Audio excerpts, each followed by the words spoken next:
Hi there, you're with Simon at English Coach. It's a pleasure to be here today. I'm talking about collaboration today with you. It's one of these almost impossible challenges that most companies are facing nowadays.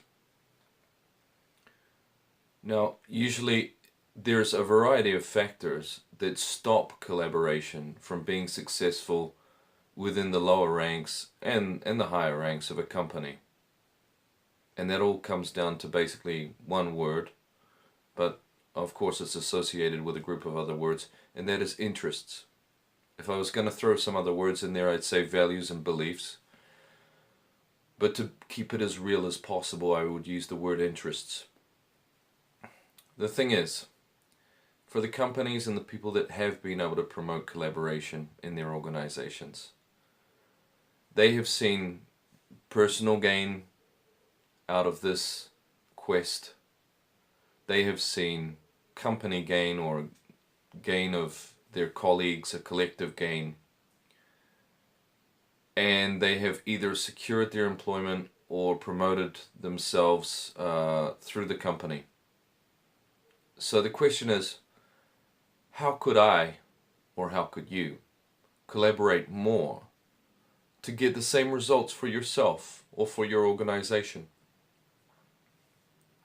Now there is one central theme to this, and that is challenging the status quo or challenging the way things are done, and specifically the things that are being done that stop collaboration being a reality in your department, in your branch, or in your company, in your whole company.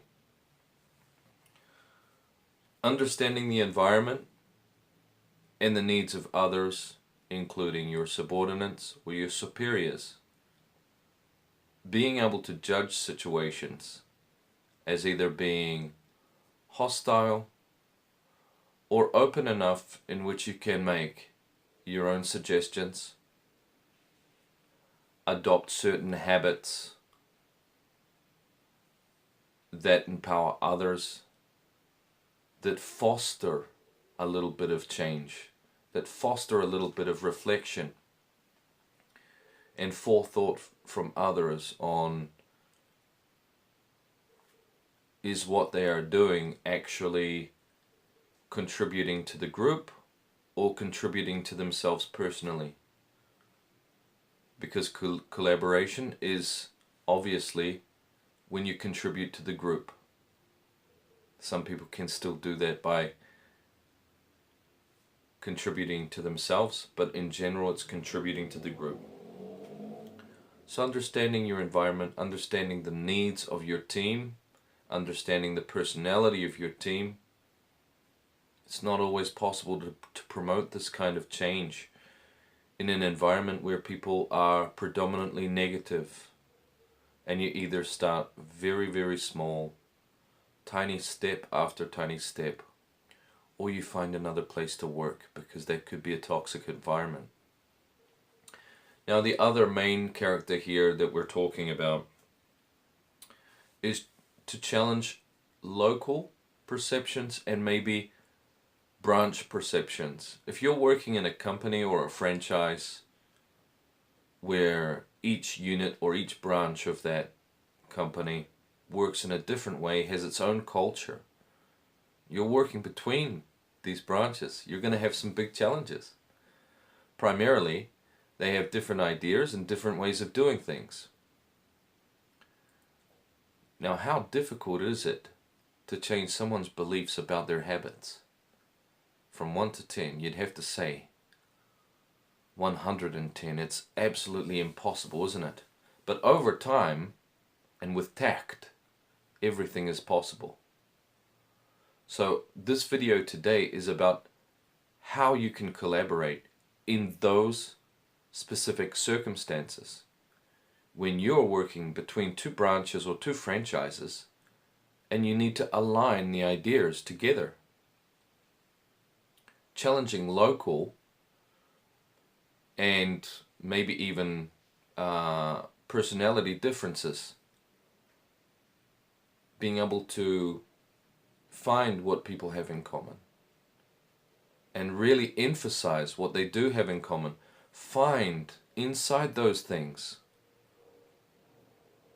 where are their mutual interests? Where are your mutual interests with the people involved?